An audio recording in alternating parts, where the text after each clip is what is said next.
Olá a todos, essa é a atividade final da disciplina Princípios de Administração do grupo 6.10. Esse grupo é composto pelos alunos Beatriz Uqueto, Carlos Eduardo Santos Carvalho, Guilherme Cellini, Homero Pereira de Souza Filho, Leonardo Monteiro de Andrade e Nathan Rubio. A disciplina foi ministrada pelo professor Júlio Facó e o nosso grupo está fazendo um estudo de casos do SES Supermercados. Esperamos. Manuel da Silva Sé nasceu na região de Ilha Madeira, que era uma região autônoma de Portugal, em 1915. Em sua juventude, ele se mudou para Lisboa, onde conseguiu um emprego em uma loja local e demonstrou talentos com negócios, até conseguir uma parceria com o dono da loja, para expandir o negócio.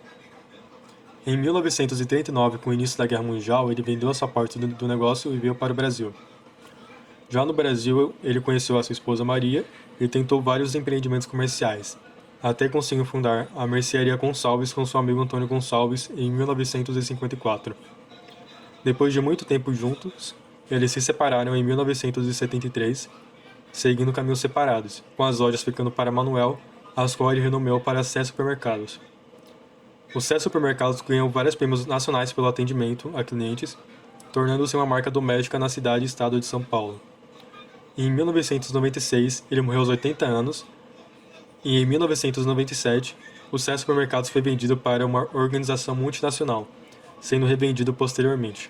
Pela grande competitividade presente no setor de mercados, cada empreendimento deve buscar estratégias diferentes para conseguir um destaque ou diferencial. E tais estratégias buscam garantir uma vantagem competitiva, ou seja, pela definição de Porter, uma posição favorável em um setor ou mercado. Essa vantagem deve ser obtida por uma diferenciação do produto ou do serviço ofertado. Ainda de acordo com Porter, não basta obter uma vantagem, essa vantagem deve ser sustentável a longo prazo. Considerando tudo isso, o Sé Supermercados adotou a estratégia de diferenciar o serviço. A rede de mercados era famosa pelo zelo e atenção dedicados a cada cliente. Essa estratégia de acolhimento, além de melhorar a experiência do cliente em si, é muito vantajosa para a empresa, já que é muito mais fácil manter um cliente do que fazer um novo. Então, o Sé Supermercados buscava fidelizar os clientes por meio de um atendimento focado em suas necessidades. Em cada loja da rede, por exemplo, tinha um atendente e um auxiliar destinados a ouvir e atender cada cliente. E essa seção separada da loja contava com uma caixa de sugestões para receber elogios e críticas na experiência individual de cada comprador. Porém, o maior destaque no atendimento ao cliente do Sé Supermercados era o Comitê dos Clientes. Esse comitê, que estava presente em todas as lojas da rede, se reunia 2 vezes ao ano para aproximar os clientes da estrutura da loja. Os clientes que participavam desse comitê eram vistos como parceiros da loja e ajudavam a empresa a identificar falhas no serviço e aprimorar o atendimento. Ele era formado por clientes escolhidos pelos próprios funcionários da loja, e normalmente eram os que já estão habituados a fazer críticas e sugestões. E além disso, esses clientes eram escolhidos de forma a representar as diversas classes sociais que frequentavam as lojas da rede. Uma vez formado, as reuniões eram organizadas e os clientes podiam se expressar. As sugestões e críticas eram anotadas e enviadas para a matriz, responsável por analisar cada uma questão individualmente. Depois disso, a matriz trabalhava junto com a loja de modo a desenvolver e apresentar uma solução específica para cada problema. Uma vez desenvolvida, a solução era aplicada em todas as lojas. 3 meses após a mudança, o comitê realizava uma nova reunião, e nessa segunda reunião o objetivo era que os clientes julgassem a efetividade da solução praticada, apresentando novas críticas ou, caso a solução fosse boa, elogios.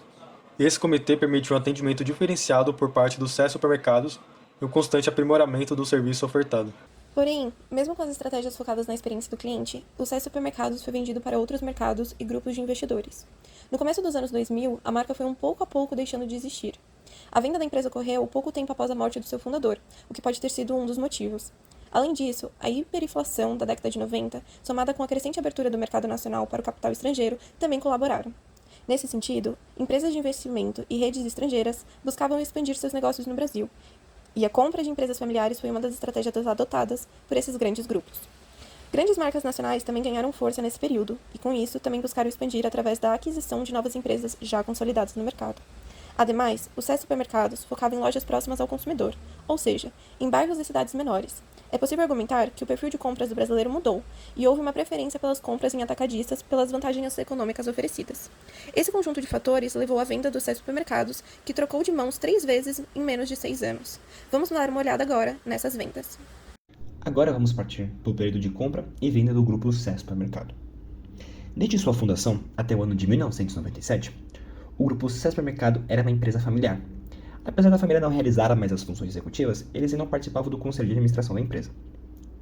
Foi só no mês de abril do ano de 1997 que a Itaperuana Participações, ligada ao grupo GP Investimentos e também sócio do grupo Garantia, comprou o grupo Sé Supermercados.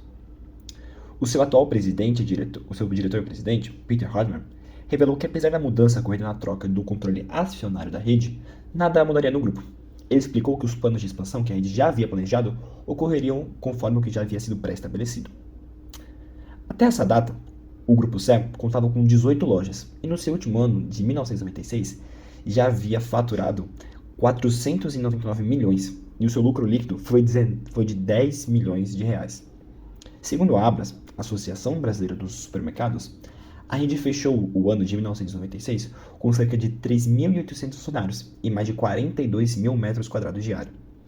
Devido a esses resultados, a rede passou da 12ª posição para a 11ª do ranking das maiores empresas de supermercados do país. Bem, a segunda venda do Grupo Sé foi, acredite se quiser, no mês de dezembro de 1997. Isso, no mesmo ano que foi feita a primeira venda.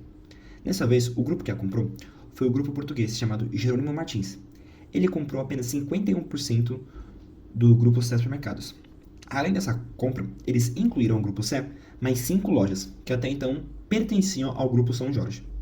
Bem, segundo o mercado, o motivo da venda parcial do Grupo Sé Supermercados foi devido à queda das bolsas de valores. Assim, o Grupo Garantia vendeu parte do Grupo Sé a fim de recuperar um pouco do dinheiro que havia sido perdido. Bem, com essa aquisição das 5 lojas do Grupo São Jorge, o Grupo Sé passou da 11ª posição para a 8ª posição no ranking Abras. Em adição, ele conquistou o 4º lugar de maior supermercado paulista. Além dessas outras compras e vendas, foi em junho de 2002 que o Grupo Pão de Açúcar anunciou a compra da rede Sé Supermercados, incluindo todas as suas 62 lojas. O valor pago foi de cerca de 375 milhões de reais. Esse pagamento foi realizado em 2 parcelas. A primeira parcela, de 250,5 milhões, foi pelo valor da empresa, pelo nome Sé Supermercados. E a outra parcela, de 124,5 milhões, foi o Grupo Pão de Açúcar arcando com todas as dívidas que o Grupo Sé Supermercado tinha. Bem, após a compra, a maioria das 62 lojas foram fechadas. As que permaneceram abertas adotaram outra bandeira, ou seja, outro nome. Não são mais chamadas de Sé Supermercado, mas agora adotaram a bandeira do Barateiro ou a bandeira do Pão de Açúcar. Houveram ainda muitas demissões e fechamento das lojas no interior de São Paulo. E esse foi o caso da venda pro Pão de Açúcar. Sobre modelos de negócios, a gente pode tratar sobre alguns pontos chaves e características sobre cada um deles. Então, sobre parceiros chaves, algumas características são fornecedores de produtos, transportadores de empresas de logísticas e também empresas focadas em importação de produtos. Quando a gente fala sobre atividades chaves, a gente tem que pensar sobre oferecer bens de consumo e preços competitivos e atrativos, atender às necessidades de consumo dos clientes, em principais recursos, lojas e centros de distribuição, funcionários qualificados e, claro, estoque de produtos. Quando a gente fala sobre estrutura de custo, comprar e manter e repor o estoque, aluguel de lojas e armazéns, o marketing, investimento na capacitação dos funcionários para ajudar, no melhoramento das lojas.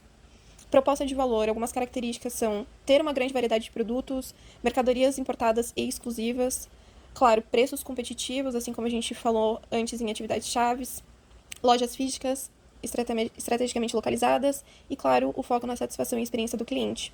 Em relações com o consumidor, é necessário ter uma comunicação muito bem estabelecida, fidelizar os clientes e ter, obviamente, uma experiência focada nas necessidades individuais de cada um deles.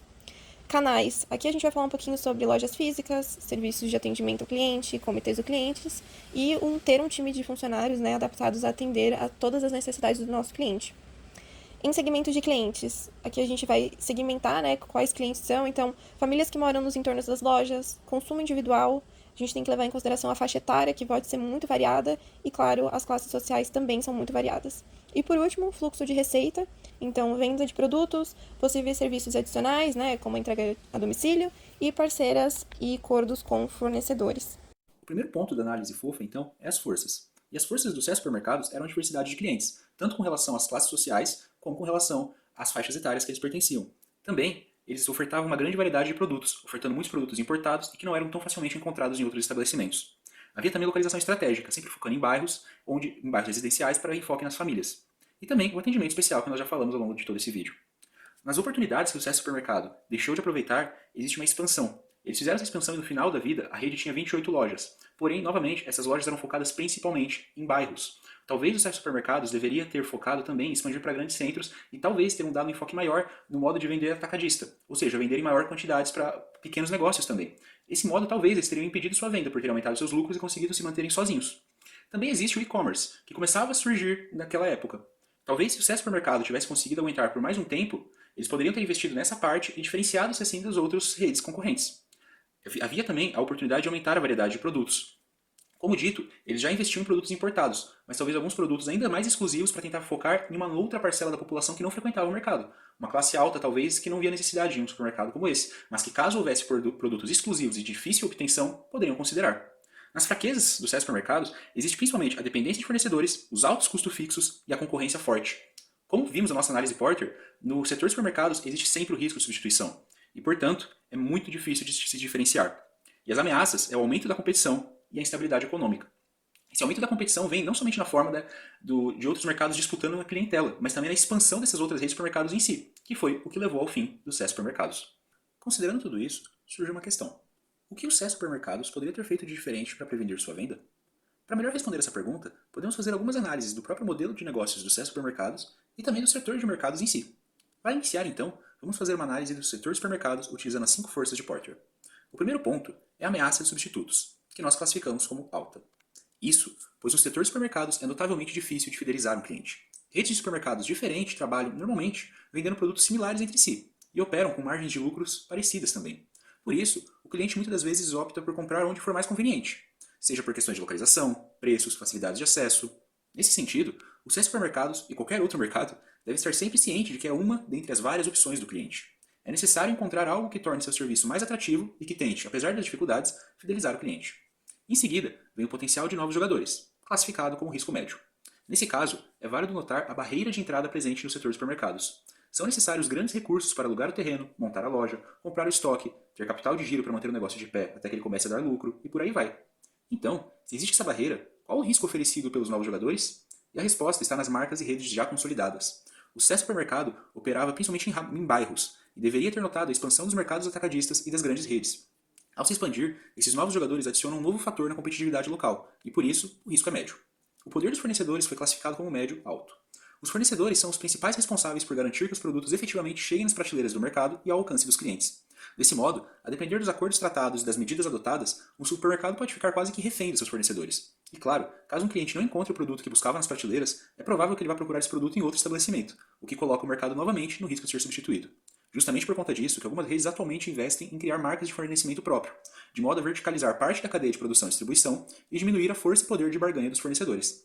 Por fim, podemos analisar o poder dos compradores, que é médio-alto e que tem risco médio e alto. Os compradores de sucesso supermercado eram famílias que moravam na região e precisavam de um local para fazer as compras mensais, e também pessoas que buscavam produtos separados para consumo individual. No modelo de negócios adotados por supermercados, muitos clientes compram pouco. Assim, um cliente individualmente não tem poder sobre o mercado, mas um grupo de clientes tem. E caso um cliente escolha deixar de frequentar o mercado por algum motivo específico, é provável que outros também deixem e decidam gastar seu dinheiro em outro estabelecimento. No setor de mercados, a substituição é sempre o maior risco. Justamente por isso, classificamos a intensidade de competição como alta. É um setor dinâmico e em constantes mudanças, que para se manter relevante, uma marca deve sempre buscar inovar, adequar-se ao mercado e focar em seus diferenciais. É possível que o SES Supermercados tenha dado enfoque no diferencial atendimento ao cliente e deixado de focar com a devida importância na inovação. Para tentar ver isso um pouco melhor, vamos fazer uma análise SWOT, ou em português, uma análise FOFA. Mesmo com essas análises, ainda é muito difícil de determinar o que o SES Supermercados deveria ter feito de diferente para conseguir se manter. Desse modo, as melhores recomendações que podem ser dadas é que talvez se eles tivessem focado na inovação e na adequação à nova realidade que surgia no final da década de 90, eles poderiam ter se destacado de seus concorrentes e continuado como marca própria.